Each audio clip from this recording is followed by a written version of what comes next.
नमस्कार दोस्तों, कैसे हैं आप लोग। उम्मीद करता हूँ खुश होंगे, मज़े में होंगे। स्वागत है आपका मेरे चैनल स्टोरी टेलर सीपी पे। मैं हूँ आपका दोस्त, आपका यार, स्टोरी टेलर सीपी, आपका सूत्रधार। दोस्तों, ऐसे इंटरेस्टिंग कंटेंट्स के लिए करिए मेरे वीडियोस को लाइक और चैनल को सब्सक्राइब, क्योंकि मैं ऐसे कंटेंट लाता रहता हूँ। तो चलिए दोस्तों, इसी नोट पर आज की वीडियो शुरू करते हैं। आज की वीडियो में मैं आपको सुनाने वाला हूँ प्यादा नॉवल का पार्ट 4। इसके बाकी के 3 पार्ट्स आप ऑलरेडी सुन चुके हैं, और अगर आपने नहीं सुने तो उनके लिंक्स आपको ऊपर आई बटन से मिल जाएंगे। तो चलिए दोस्तों, ज़्यादा देरी ना करते हुए शुरू करते हैं प्यादा नॉवल का पार्ट 4। जो कुछ तुम मुझे बताओगे, मैं बोला, वो मेरे पास और सिर्फ मेरे पास महफूज रहेगा। अब नोट काबू में करो और बोलो, जग्गी कहाँ मिलेगा। तभी मैंने महसूस किया कि बारमैन की निगाह मेरी पीठ पीछे कहीं भटक रही थी। मैं स्टूल पर से घूमा तो उसने हाथ बढ़ाकर काउंटर पर से नोट उठा लिया। मैंने पीछे झांका तो एक आदमी को ग्लास पार्टीशन से पार जाते और जाकर उस टेबल के पीछे बैठते देखा, जो मुझे जग्गी मेहरा की बताई गई थी। ये जग्गी है। बारमैन ने सहमति में सिर हिलाया। मेरा बड़ा वाला गांधी बेकार गया, इसलिए अब बियर का बिल उसमें शामिल समझना। वो खामोश रहा। मैं स्टूल पर से उतरा और हॉल पार करके पार्टीशन से गुजर के जग्गी की टेबल पर उसके सामने जा खड़ा हुआ। उसकी निगाह पहले से मेरे पर थी, लेकिन उसने जाहिर किया जैसे तभी मेरे को देखा हो। मैंने खामोशी से उसकी सूरत का मुआयना किया। वो कोई 41 साल का सांवली रंगत वाला आदमी था, जिसके नयन नक्श बहुत खुले बने हुए थे। आंखें कंजी थी, भवें बाहरी थी, नाक पकोड़े जैसी थी, होंठ मोटे थे और कान ऐसे बड़े और खड़े थे कि थोबड़ा ऐसी टैक्सी जैसा लगता था जिसके अगले दोनों दरवाजे खुले हो। जग्गी, मैं बोला। जग्गी मेहरा? कौन पूछता है? वो शुष्क स्वर में बोला। बल्ली का वेलविशर पूछता है। बल्ली तुम्हारा नेक्स्ट टेबल नेबर, जिसके साथ बड़ा पंगा हुआ है, कत्ल का पंगा, मालूम है ना? तुम कौन हो? पुलिस वाले? मैंने वेलविशर बोला कि नहीं बोला? पुलिस वाले किसी के वेलविशर होते हैं? तो कौन हो? पीडी। वो क्या होता है? Private detective. सुधीर कोहली नाम है। मैंने उसे भी अपना एक कार्ड पेश किया, जिसकी तरफ उसने कोई खास तवज्जो ना दी। बैठो, वो बोला। टेबल के सामने पड़ी इकलौती विजिटर चेयर्स पर मैं बैठा। मैं कुछ नहीं जानता। बड़ी खुशी की बात है, मैं बोला, लेकिन मेरे ख्याल से जवाब देने से पहले सवाल सुनते हैं। वो खामोश रहा। जो मुझे मालूम है तुम जानते हो, उसकी तो कोई हाँ या ना करोगे या वो भी नहीं। क्या कहना चाहते हो? तुमने बल्ली को एक गन बेची थी? उसने यूं शक्ल बनाई जैसे सवाल समझने में उसे दिक्कत हो रही हो। गन? फिर बोला, हाँ गन। कौन बोला? खरीदार बोला। बल्ली बोला। वो बेचैन दिखाई देने लगा। उसे ऐसा नहीं कहना चाहिए था। फिर बोला, क्यों? गन उसने अपने लिए तो खरीदी नहीं थी, आगे किसी के लिए खरीदी थी। बेचने वाले ने बेच दी, खरीदने वाले ने खरीद ली। उसे क्या ज़रूरत पड़ी थी 1-2 नंबर के डील के बीच में हाजिरी लगाने की? तो तुम उस डील से पल्ला झाड़ रहे हो? जवाब दे रहा हूँ, मुझे कुछ नहीं मालूम। एक सांस में 2 मुख्तलिफ जवाब दोगे तो कैसे बीतेगी? लगता है इस बारे में अभी पुलिस की पूछताछ से वास्ता नहीं पड़ा है। पुलिस के जिक्र ने उसे और व्याकुल कर दिया। उसने बेचैनी से कुर्सी पर पहलू बदला। ये कत्ल का केस है, मैं बोला, और तुम्हारा पड़ोसी उसके इल्ज़ाम में गिरफ्तार है। जिस गन का इस वक्त जिक्र है वो आलाए कत्ल साबित हो चुकी है। वो एक गैरकानूनी हथियार है और कातिल तक उसके रूट को पुलिस ट्रेस करके रहेगी। लिहाजा पुलिस की तुम्हारे ऊपर नजर इनायत होना महज वक्त की बात है। बहुत जल्द जो गाना तुमने मुकम्मल गा के सुनाना है, उसका मुखड़ा मुझे सुनाने में तुम्हें क्या एतराज़ है? बल्ली ने पुलिस को क्या बोला है? वो फंसे कंठ से बोला, गन मैंने उसे बेची थी। मेरे ख्याल से नहीं, अभी नहीं। तो गन का जिक्र किस लिए? वो जानना चाहता है कि तुम उसकी कोई हिमायत करोगे या नहीं। मैं क्या हिमायत कर सकता हूँ, जबकि मैं गन के बारे में कुछ जानता ही नहीं। कैसा आदमी था? घड़ी में तोला, घड़ी में माशा। पता नहीं खुद उसे भी मालूम पड़ता था या नहीं कि वो क्या कह रहा था। बल्ली को गन तुमने बेची थी? खरीदवाई थी, उसने विरोध किया, ड्रामा किया था। असल में तुमने बेची थी। डिलीवरी किसी और से दिखाई थी, लेकिन बेची तुमने थी। डील तुम्हारा था, कबूल करो। उसने जवाब न दिया। बेचैनी से पहलू बदला। मैंने दाई तरफ निगाह डाली। बल्ली की टेबल ये है? और पूछा। हाँ, वो अनमने भाव से बोला। तुम्हें ये तो मालूम है ना कि गन, मर्डर वेपन, इस टेबल की दराज से बरामद हुई थी? हाँ, सुना तो यही है। सुना है? और क्या आंखों से देखा है? मैं तो यहाँ था ही नहीं, पूरे वाकये के दौरान नहीं था, दिल्ली में ही नहीं था, बाहर गया हुआ था। अभी लौटा हूँ, अभी फिर जाना है। कभी किसी और को इस बल्ली की टेबल के इर्द गिर्द मंडराते देखा? किसको? किसी को भी। यहाँ आए गए पर इतनी निगाह कौन रखता है? ये खुला दरबार है, सारा दिन लोग बाग आते जाते हैं, किसी के आने पर कोई रोक टोक, कोई पाबंदी तो यहाँ है नहीं। कौन आया कौन गया कौन ध्यान देता है? कैसे लोग आते जाते हैं, कैसे भी, जिनका भी यहाँ किसी के पास कोई काम हो। आई सी, बल्ली का ख्याल है कि उसकी टेबल के दराज में गन तुमने प्लांट की थी। क्या? वो खुद ऐसा बोला? हाँ। पुलिस को भी? नहीं, पुलिस को तो नहीं बोला। उसने चैन की सांस ली। अभी नहीं बोला, वो शक पकाया, क्योंकि अभी उसे दोस्तों से दोस्ती की उम्मीद है। होनी ही चाहिए, सबको होती है। अगर वो दोस्त समझता है तो क्यों समझता है कि गन मैंने, ये हरकत मैंने की? पहले मैं ही उसे गन बेचता और फिर मैं ही। नहीं, मैंने कुछ नहीं किया। वो ऐसा समझता है तो ये उसकी खामख्याली है। मैं भला ऐसी बेजा हरकत क्यों करूँगा? तो किसने की? उसने सोचने का अभिनय किया, जो कि अभिनय ही लगा। स्लो मोशन में एक्ट करने वाला आदमी था। तोलता ज़्यादा था, बोलता कम था। इतना ही सोचो, जवाब दो कि कभी उसकी गैरहाजिरी में उसकी टेबल के करीब किसी अजनबी को देखा? किसी ऐसे शख्स को देखा जिसे ना कभी पहले देखा था और ना बाद में दोबारा देखा था? ध्यान नहीं। वो क्या है कि कई बार यहाँ लोग किसी पूछताछ की खातिर या फ़ोन करने की खातिर भी आ जाते हैं। जैसे वो औरत आ गई थी।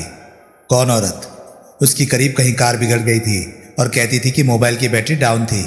यहाँ से उसने लैंडलाइन से किसी ब्रेकडाउन सर्विस को फ़ोन किया था और फिर उसका इंतज़ार करने यहीं बैठ गई थी। देखने में कैसी थी? मॉडर्न थी, खूबसूरत थी, नौजवान थी। अरे हुलिया बोलो भाई। नहीं बोल सकता।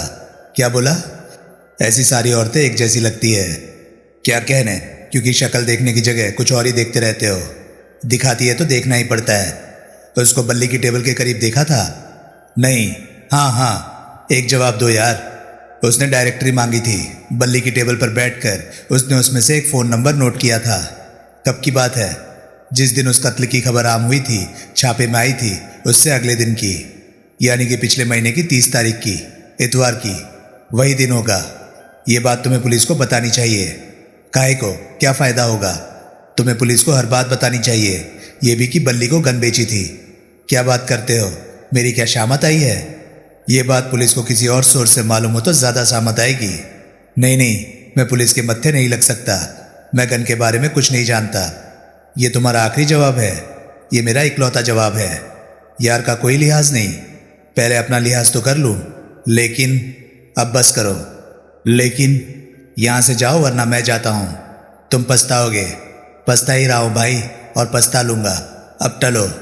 अजीब आदमी हो। ऐसा ही हूँ मैं। क्यों मत्थे लगते हो अजीब आदमी के? ठीक, ओके। शाम को मैं रौनक में पहुंचा। वहां बार पर बैठा संजय सिंह दिखाई दिया। उसने शायद बार में दाखिल होते ही देख लिया था, क्योंकि मेरी उसकी तरफ रुख करने से पहले, जुबान खोलने से पहले उसने आवाज़ देकर पुकारा। संजय सिंह एक्सप्रेस का रिपोर्टर था। ड्रिंक डिनर की थूक लगाना जिसका पसंदीदा शक्ल था। मैं कुल जहान को थूक लगाता था और वो मुझे थूक लगाता था, लिहाजा मेरे से बड़ा हरामी था। मैं उसके करीब पहुंचा। तू शैतान की आंत है, मैं बोला। मुझे शैतान कह रहा है? वो नकली गुस्सा जाहिर करता बोला। तेरी लंबी उम्र को मैं याद कर रहा था। मुझे इल्म हो गया था। किस बात का? कि तू याद कर रहा था। इसलिए देख, मेरे सामने कोई ड्रिंक नहीं है। मैं ना आता तो? कैसे ना आता? अंदर से घंटी क्या खामखा बजी? हाँ। क्या हाँ? खामखा बजी। ठीक है फिर जा, काम कर अपना। उधर एक मेज़ खाली है, वहाँ चल के बैठते हैं। उसके चेहरे पर आशा की चमक आई।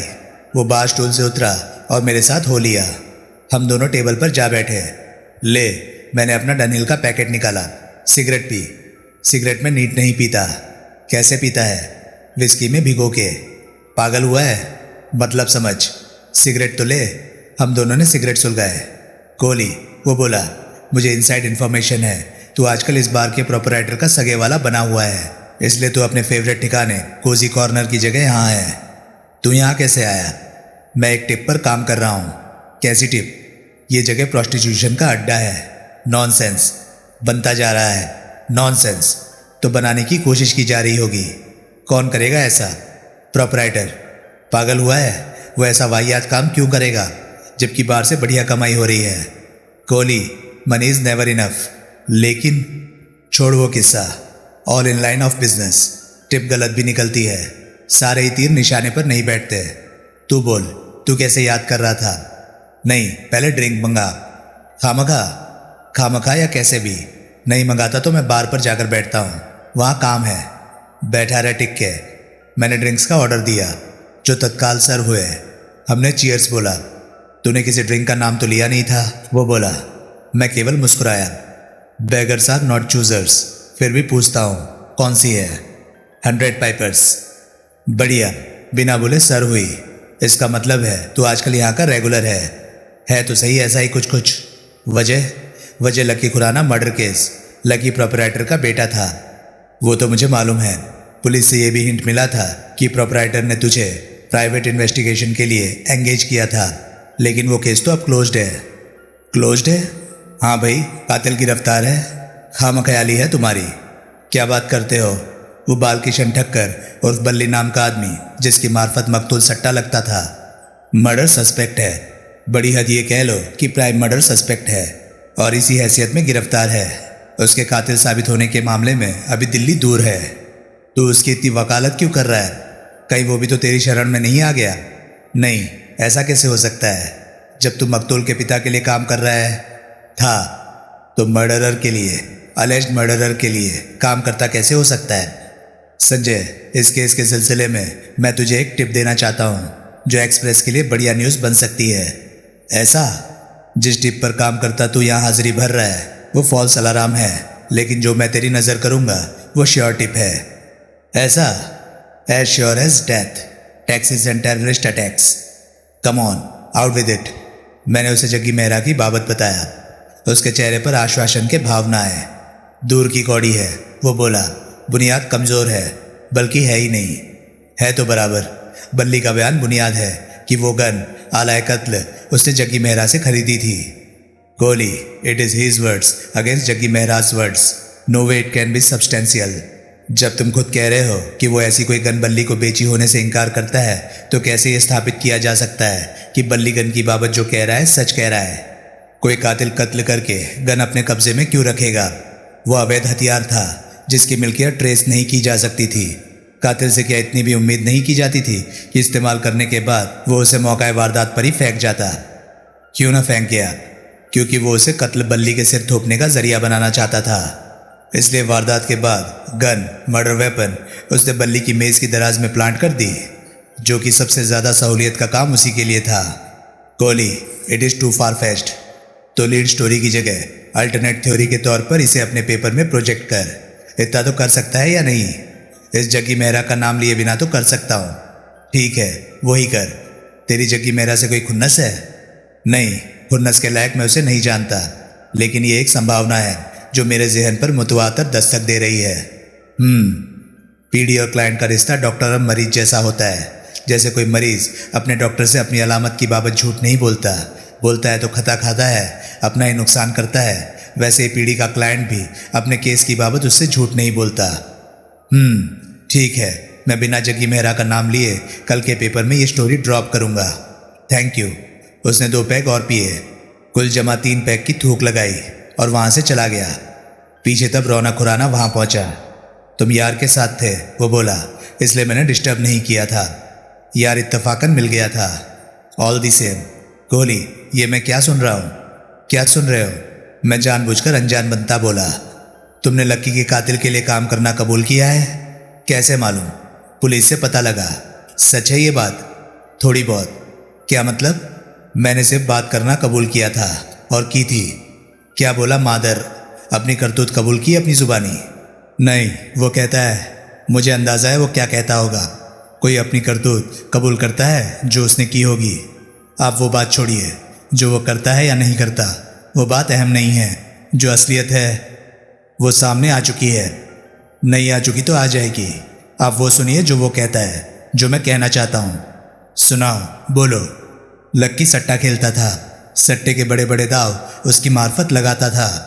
तो ऐसे बड़े बड़े दाव लगाने के लिए नावा कहाँ से आता था? ये भी कोई पूछने की बात है? वो कमाई करता था, अपनी नौकरी से मोटा नावा पीटता था। कितना मोटा? 4 महीने की नौकरी में 90 लाख की औकात बना लेने जितना मोटा? कोहली, रियल एस्टेट में बहुत पैसा है। वो वहाँ तनख्वाह ही नहीं पाता था, उसे मोटी कमीशन भी मिलती थी। बड़ा डील बड़ी कमीशन, ऐसा आपने पहले भी कहा था। फिर कह रहा हूँ, बिग डील बिग कमीशन, बिगर डील बिगर कमीशन। क्या प्रॉब्लम है? इतना बड़ा डील कि कमीशन 90 लाख बनी, इतने बड़े कई डील जिनकी टोटल कमीशन बड़ी रकम बनी। ऐसी नौकरी छोड़ क्यों दी? आपके बारे में कहाँ रखा है ऐसा नावा? कोहली, अपने बिजनेस का, अपने मालिकी का अपना ज़हूरा होता है। ये फैमिली बिजनेस है, उसके ग्रैंडफादर का स्थापित किया बिजनेस है जिसका वो मालिक होता। नौकरी फिर नौकरी होती है, नौकरी काम नौकर का। जो मालिक बन सकता हो वो नौकर क्यों बना रहेगा? ये आपके ख्यालात है, उसके होते तो यहाँ टिका होता। वक्ती तौर पर कोई भी भटक सकता है, गुमराह हो सकता है। वो गुमराह था, इसलिए मैंने उसको ढील दी थी। अंतपंत उसका ठिकाना यही था। लौट आता यकीनन, लाइक प्रोडिगल सन, लाइक होमिंग पिजन। आपने बड़े डील्स की बात कही, कभी किसी बड़े डील का उसने अपनी जुबानी जिक्र किया? आपको उसकी किसी बड़े डील की खबर है जिससे उसने बड़ी कमीशन उगाई हो? मुझे खबर नहीं है, मेरे से ऐसी बातें उसने कभी नहीं की थी, लेकिन बिलाशक उसने बड़े डील किए थे और बड़ी कमीशन बटोरी थी। वरना क्या वो स्मगलर था, बैंक डकैत था, ब्लैकिया था, भाई था, क्या था? मैं उसे कैसे बताता, कैसे एक दिवंगत आत्मा पर कलंक लगाता कि मेरे ख्याल से तो वो उनमें से कुछ भी हो सकता था। वो खुद इस हकीकत से क्यों मुंह फेरता था कि बतौर मुलाजिम उसने कंसर्नेंट कुकरेजा से इतना पैसा नहीं कमाया हो सकता था। तुम अभी यहाँ रुकोगे ना? वो बोला। इरादा तो है, अभी मैंने अपना जाम उठाकर उसे दिखाया। मुंह स्लेटी किया है, काला करके ही जाऊंगा। Okay, enjoy yourself. वो चला गया। पीछे मैंने नए ड्रिंक का ऑर्डर किया। डनिल के कश लगाता मैं विस्की चुसकता रहा। हेलो, मैंने सिर उठाया तो सामने अपने पृष्ठ गोरे जिस्म से एक साइज छोटी पोशाक में कसी एक नौजवान को खड़ी पाया। हेलो योरसेल्फ, मैं मुस्कुराता हुआ बोला। मे आई सिट विद यू? मैंने बार में निगाह दौड़ाई। और कहीं जगह नहीं है, वो बोली। Yes please. Thank you. वो मेरे बाजू की चेयर पर बैठ गई।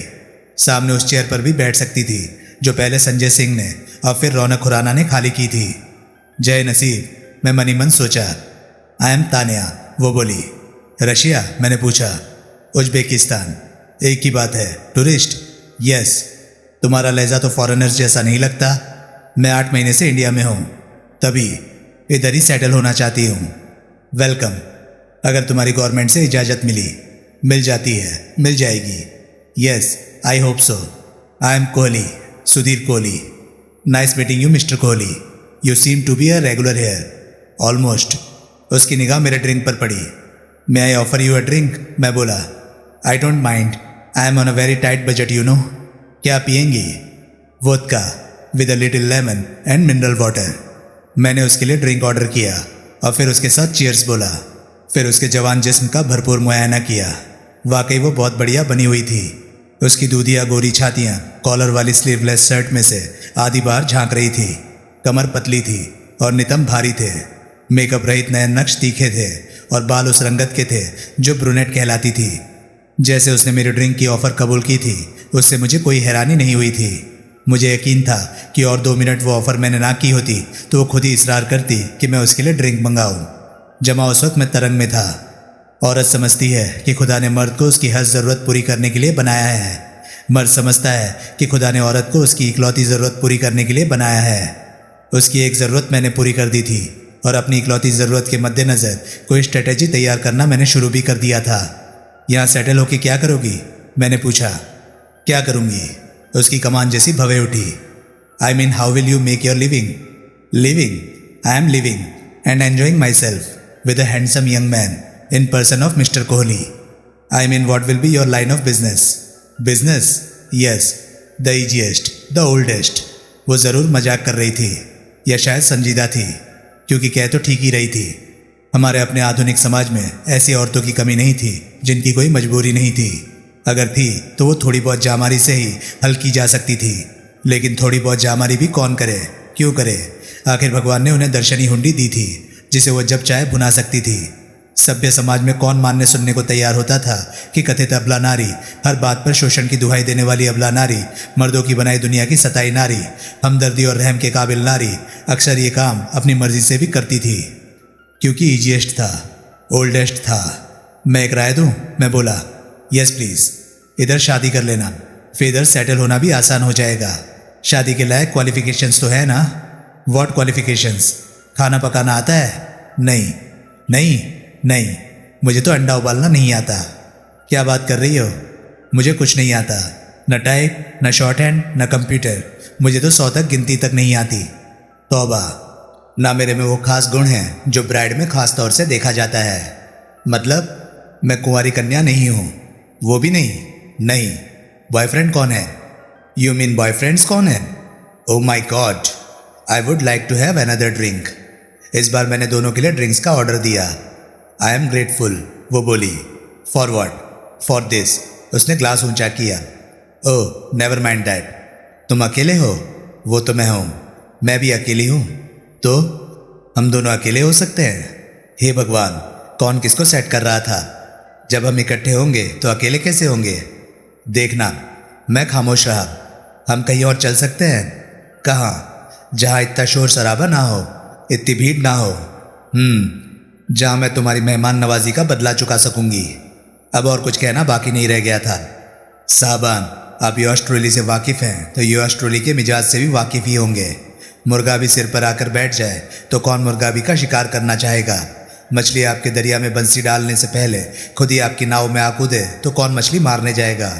मज़ा उसी चीज़ के पीछे भागने में है जो आसानी से काबू में नहीं आती। औरत खुद ही मर्द के गले पड़े तो मर्द की ईगो की दृष्टि नहीं होती। राजी ने रजा दिखाई तो क्या तीर मारा? बहादुरी तो नाना करती को फंसाने में है। अभी मैं उस औरत को लंबी लिटाने की जुगत सोच रहा था और अभी मैं उससे पीछा छुड़ाने का ख्वाहिशमंद था। मैंने जेब से 500 के 3 नोट निकाले, उन्हें मेज़ पर रखा और वेटर को इशारा किया। संयोगवश वेटर मेरा इशारा ना कैच कर सका। वो पीठ फेर कर किचन के दरवाजे की ओर चल दिया। गुड। मेज पर से नोट उठाती वो संतोषपूर्ण स्वर में बोली, I accept the down payment. अरे मैडम, ये तभी जैसे कहर बरपा गया। एक लंबा तगड़ा मजबूत आदमी तानिया के सिर पर आन खड़ा हुआ। उसने उसकी बाँह पकड़कर उसे जबरन खड़ा किया और अधिकारपूर्ण स्वर में बोला, madam you are under arrest. क्या? तानिया के मुंह से निकला। मैं पुलिस ऑफिसर हूँ। क्या? वैसा एक लंबा तगड़ा आदमी मेरे सिर पर आ खड़ा हुआ। You are under arrest for soliciting. आपको वेश्यावृत्ति के इल्ज़ाम में गिरफ्तार किया जाता है। वैसे ही 2 और आदमी करीब आ खड़े हुए। हॉल में एकाएक सन्नाटा छा गया। सबकी विस्फारित निगाहें मेरे टेबल पर टिकी हुई थी। What nonsense? तान्या चिल्लाई। मैं तो चिल्लाइए मत, आपको रंगे हाथों पकड़ा गया है। तभी लगभग दौड़ता हुआ रौनक खुराना वहां पहुंचा। ये क्या हो रहा है? वो हांफता सा बोला। मैं सब इंस्पेक्टर श्रीवास्तव हूँ, पहला व्यक्ति बोला। बहुत अरसे से हमें इस इलाके की शिकायतें मिल रही थी कि इधर प्रोस्टिट्यूशन का ऑर्गेनाइज धंधा चलता था। बहुत अरसे से ये जगह हमारी निगाह में थी। आज हमने इस लड़की को धंधा करते रंगे हाथों गिरफ्तार किया है। आपको मुगालता लगा है? खुराना ने फरियाद की। भारी मुगालता लगा है। यहाँ मेरे बार में बायू का क्या काम? तो ये कौन है? सब इंस्पेक्टर श्रीवास्तव व्यंग्यपूर्ण स्वर में बोला। सोशल वर्कर है। हाथ छोड़ो मेरा, तान्या चिल्लाई। हाथ छूटने से पीछा नहीं छूटने वाला मेम साहब, ये जुल्म है। मैं एक इज्जतदार औरत हूँ। इज्जतदार औरत? देखो तो इज्जतदार औरत को। आप जरा मेरी सुनिए, मैं दखल अंदाज होता बोला। चुप रहो, अपनी भलाई चाहते हो तो चुप रहो। लेकिन मैंने अपनी आंखों से तुम्हें इस औरत को पैसा देते देखा। क्या? 500 के नोट, डाउन पेमेंट बोली है, मैंने सब सुना। लेकिन वो तो नहीं। ये ओपन एंड शट केस है। मैं तुम्हें संदेह लाभ दे रहा हूँ कि तुम्हें ये पटा रही थी, तुम इसे नहीं पटा रहे थे। बाज नहीं आओगे तो तुम्हें भी गिरफ्तार कर लूँगा। मेरे मुंह से बोलना फूटा। अब हिलो मेम साहब। ओके, वो मरे स्वर में बोली। ओके? What okay? मैं हुकर हूँ, मैं इधर सॉलिसिट कर रही थी। अब मेरी बाँह तो न तोड़ो, चुपचाप साथ चलोगी? हाँ। कोई बखेड़ा नहीं, कोई पंगा नहीं। हाँ। सब इंस्पेक्टर ने उसकी बाँह छोड़ दी। वो पुलिसियों के साथ हो ली। सब वहाँ से बाहर निकल गए। पीछे धीरे धीरे निस्तब्धता टूटने लगी। पीछे खुराना धम से एक कुर्सी पर बैठा। ये कहाँ से टपकी? वो असहाय भाव से बोला। मैंने वैसे ही कंधे उचकाए और उसके सामने बैठ गया। कौन थी? क्या पता, तुम्हारे साथ बैठी थी, क्योंकि और कहीं कोई सीट खाली नहीं थी। आजकल फॉरेन प्रोस्टिट्यूट के बड़े चर्चे हैं और इस इलाके का इस सिलसिले में खास तौर से नाम लिया जाता है। कहते हैं बाहर से, खास तौर से रूस से खास किसी काम के लिए लड़कियां आती हैं और पहाड़गंज के होटलों में ठहरती हैं, क्योंकि यहाँ अकोमोडेशन सस्ती मिलती है। वो अपने आप को उज्बेकिस्तान से बता रही थी। रूसी हुआ ना, ऐसी किसी लड़की का यहाँ से पकड़ा जाना, ये कबूल भी कर लेना कि वो होकर थी, बैड न्यूज़ है बार के कारोबार के लिए। अच्छा नहीं हुआ, बात हवा पकड़ेगी तो मेरे धंधे पर असर होगा। क्या असर होगा? अरे धंधा चौपट हो जाएगा, कस्टमर यहाँ आने से परहेज करने लगेंगे। कस्टमर नहीं आएगा तो क्या बचेगा धंधे का? ऊपर से बार का लाइसेंस कैंसिल हो सकता है, यहाँ ताला पड़ सकता है। आप नाक डर रहे हैं, इतना कुछ होना होता तो वो पुलिस वाला तान्या के साथ। तान्या ये लड़की का नाम है? हाँ, तुम क्या कह रहे थे? अगर इतना कुछ होना होता तो वो पुलिस वाले लड़की के साथ यूं ही ना चले गए होते, आपको भी अपना कोई जलवा दिखा के गए होते। तुम उसके नाम से कैसे वाकिफ हो? उसी ने बताया था। इतनी जल्दी उससे इतना घुल मिल गए थे? ऐसा कुछ नहीं हुआ था, वो मेरे टेबल पर आकर बैठ गई थी तो रूटीन में कॉमन कर्टेसी के तौर पर उसने मुझे अपना नाम बताया था। तुम्हारे पास ही आकर क्यों बैठी? मैंने बोला ना, और कहीं कोई जगह खाली नहीं थी। तुम्हें क्या मालूम? उसे मालूम था क्योंकि जगह की तलाश उसे थी, उसने मुझे बताया था। तुम्हें सोचना चाहिए था। क्या क्या सोचना चाहिए था? वो तुम्हारे गले पड़ रही थी। पड़ तो रही थी, मुझे कबूल करना पड़ा। यह एहसास होते ही मैंने उससे पीछा छुड़ाने का भी फैसला कर लिया था, लेकिन उससे पहले ही वो सब हो गया। उसे नोट क्यों थमाए? अरे किस कमबख्त ने उसे नोट थमाए? मैं झल्लाया। वो डाउन पेमेंट की और क्या बात थी? खामखा डाउन पेमेंट। मैंने तो बिल अदा करने के लिए वो नोट मेज पर रखे थे, उसने उठा लिए और डाउन पेमेंट भजने लगी। इससे पहले कि मैं उस बाबत कुछ कहता पुलिस आ गई और वो साली मेरे 1500 रुपये भी ले गई। वो खामोश रहा। अब मुझे तो डबल पेमेंट पड़ गई ना। नहीं, वो तनिक हड़बड़ाया सा बोला। क्या नहीं? मैं आशापूर्ण स्वर में बोला। आज सब मेरी तरफ से। क्या मतलब? Everything on the house. मेरे कान में जैसे अमृत की बूंद टपकी। सुधीर कोहली, दी लक्की बास्टर्ड। वहां से वापसी के मुख्तसर से रास्ते एक बात बड़ी शिद्दत से मेरे जहन में बसती रही। क्या तान्या नाम की उज्बेकिस्तान होकर का केस से कोई वास्ता हो सकता था? कैसे हो सकता था? दिखाई तो दूर दूर तक नहीं देता था। खामखा मेरा ध्यान इस बात की तरफ गया कि अपनी रौनक की 3 महीने की हाजिरी के दौरान लक्की खुराना हुकर बुकर कहलाता था। तो क्या हुआ? एक तो कोई हुकर बुकर रंडियों का दलाल, भले ही वो विलायती हो, पहाड़गंज जैसे इलाके में 90 लाख रुपए नहीं कमा सकता था। दूसरे, उस रकम की हाजिरी तो उसके अकाउंट में एक मुश्त लगी थी। एक मुश्त कैसे कोई रंडियों का दलाल इतनी दलाली कमा सकता था? ये बात भी अहमियत से खाली नहीं थी कि अगर मैं बाल किशन ठक्कर और बल्ली की बात पर एतबार करता तो मुझे ये भी मानना पड़ता कि केस कहीं किसी मुकाम पर नहीं पहुंचा था। मुहावरे की जुबान में सब कुछ बैक टू स्क्वायर वन था और ये सवाल बरकरार था कि अगर कातिल बल्ली नहीं था तो कौन था? बल्ली अगर उस गेम का महज एक मोहरा था तो किसकी बिसात का मोहरा था? कौन था वो खिलाड़ी जो उसे मोहरे की तरह इस्तेमाल कर रहा था? जग्गी मेहरा। मैंने उस नाम पर विचार किया। अगर जग्गी को मालूम होता कि लक्की के पास ढेरों माल पानी था तो उसको हथियाने के लिए वो लक्की के फ्लैट को अपना निशाना बना सकता था। वो या खुद वहां जा सकता था या अपने किसी चमचे या जोड़ीदार को वहां भेज सकता था। पहले मैं ही उसे गन बेचता। जग्गी की आवाज़ मेरे जहन में गूंजी। फिर मैं ही उसी गन से कत्ल करके उसे वापस बल्ली पर थोपता। कैसे कोई इतना अहमक हो सकता था? तो क्या जग्गी भी मोहरा था? क्या था खेल? क्या थी बाजी शतरंज की? मैंने बाजी की कल्पना की। जग्गी मेहरा को बल्ली से मालूम हुआ कि लक्की खुराना के पल्ले मोटा माल था। लक्की की खबर लेने जग्गी या खुद जाता है या अपने किसी जोड़ीदार को भेजता है। वो माल काबू में करता है और गन को, आलाए कत्ल को बल्ली की मेज़ के दराज में प्लांट कर देता है। कोई अहमक ही ऐसा कर सकता था, यानी कि बल्ली और जग्गी दोनों ही प्यादे थे। तो वजीर कौन था? हाथी घोड़ा ऊंट कौन थे? और बिसात पर बिछे उन मोहरों का कंट्रोल किसके हाथ में था? कौन था वो शातिर खिलाड़ी जो शतरंज की वो बाजी खेल रहा था? प्यादों की हिलडुल किसके हाथ में थी? और फिर अभी एक प्यादा तो और भी था, खुद मैं किसकी तरफ था? मकतूल की तरफ या उसके नामो निहात कातिल की तरफ? बल्ली का चरित्र संदिग्ध था तो लक्की के किरदार पर भी तो सवालिया निशान लगा हुआ था। वो 90 लाख की मोटी रकम का मालिक था, उसे गन दरकार थी। कहाँ से आई उसके पास इतनी बड़ी रकम? मुझे ये बात 7 जन्म हजम नहीं हो सकती थी कि वो उसकी नौकरी की कमाई थी। फिर ये क्यों कर हुआ कि जो गन उसने अपनी हिफाजत के लिए मुहैया की उसी से उसका खून हो गया? फ़ोन पर वो रहस्यमय रमणी कौन थी जिसने लक्की को फ़ोन करने के लिए रात 1 बजे का वक्त चुना था? एन वो वक्त चुना था जबकि उसका कत्ल होने वाला था और जिसने पुलिस को बताया था कि उसने फ़ोन पर फायरिंग की आवाज़ सुनी थी, जबकि बल्ली का दावा था कि उसकी मौजूदगी में फ्लैट में कोई फायरिंग नहीं हुई थी। कौन झूठ बोल रहा था? रौनक खुराना बल्ली को फांसी पर झूलता देखना चाहता था। बकौल बल्ली उसका सिर्फ इतना गुनाह था कि उसने लक्की को, अपने एक नॉन रेगुलर कस्टमर को, गन मुहैया कराई थी।